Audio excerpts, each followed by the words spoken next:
the Commanders are sending a 5th-round pick to San Francisco, and the 49ers gave Samuel permission to seek a trade in early February. Samuel had 806 yards from scrimmage and 4 TDs this season, the second lowest totals in his career in each category. So if you haven't been hiding under a rock and have been paying any attention to what's been going on around the NFL world over this past weekend, then you probably saw that Deebo Samuel was traded to the Washington Commanders for a 5th-round pick. And because of the time of year this happened, there wasn't crazy chatter. Obviously there was some, but this trade was just a why not type of move for Washington. And I think they are going to benefit from it in so many ways. I think people are underestimating what Deebo still has left in the tank, and now that he's back in the right environment, we are going to see him explode back onto the scene. The Commanders just have so many weapons now. They completely bypassed the steps of a rebuild because of how good Jayden Daniels was right away, and now they are in a spot where they are just trying to build around him and give him more weapons, and what better way to do that than by trading a 5th-round pick to get a guy like Deebo. So in this video, I want to talk all about this trade and what it means for the Commanders, and also just everything else going on with this team as we approach free agency and the draft. But before I begin, I would really appreciate it if you would drop a like and subscribe. It only takes 5 seconds, plus you can always change your mind.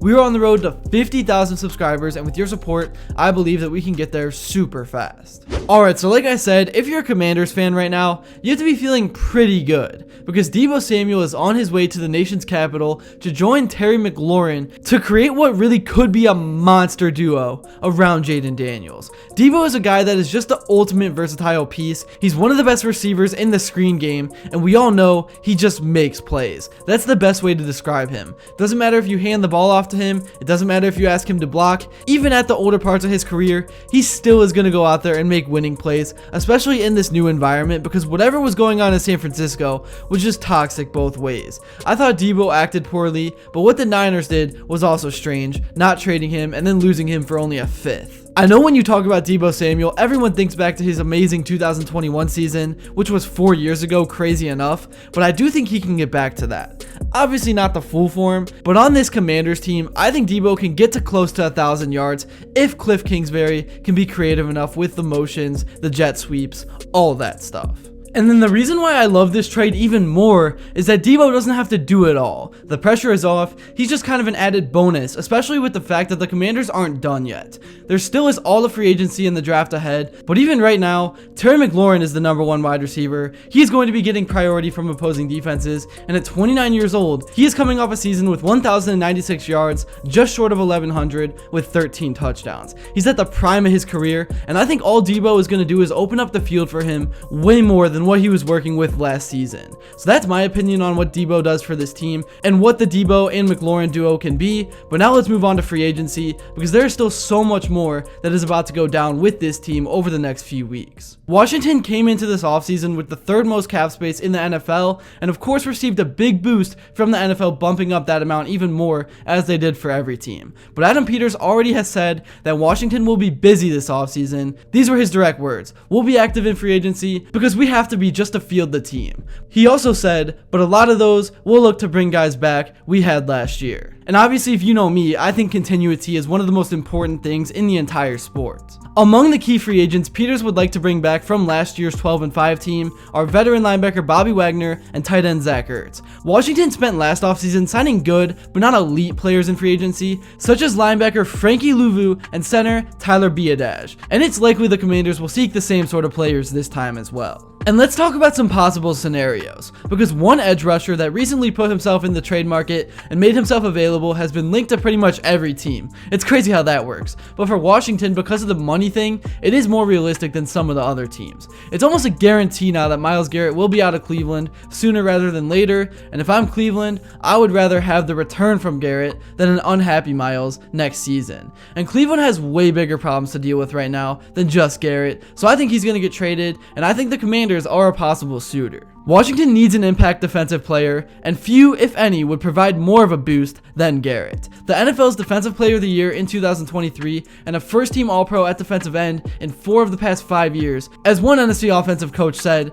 it would move the needle for Washington on defense. They would be able to compete better with Philly for sure by acquiring Garrett, and with Jayden Daniels on a rookie contract, Washington could take advantage by not only trading for Garrett, but also extending his contract, which expires after the the 2026 season. And even with the Commanders already getting Deebo Samuel, I still do not think that Chris Godwin is off the table.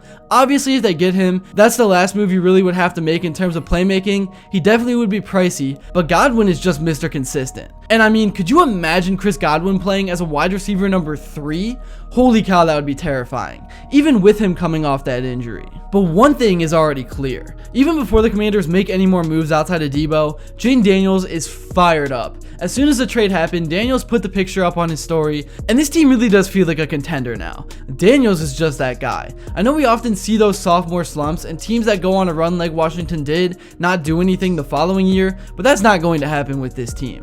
They're going to make the playoffs again, they're going to have another chance to make a run, and we are just so early into Jayden Daniels' career, we are going to see him under the spotlight so many times over the next decade. Anyways, in terms of the draft that is going to be here before we know it, the Commanders have the 29th pick, and they are definitely going to try to bring in a value guy that could have gone in the lottery, but fell. And I have my eye on Josh Simmons, an offensive tackle from the Ohio State University. As a Buckeyes fan myself, I know all about this guy, and at pick 29, I think Washington would have nothing to lose here. And obviously with them having a young QB that likes to run and scramble around in the pocket, there is nothing more important than good pass protection. And then another guy that I really like, assuming that Washington doesn't get Chris Godwin or any other receiver, I like the upside of Matthew Golden out of Texas. He's 21, he's not the biggest guy being 6 feet tall, but still, you are not going to find a guy that possesses more talent and raw skill than him.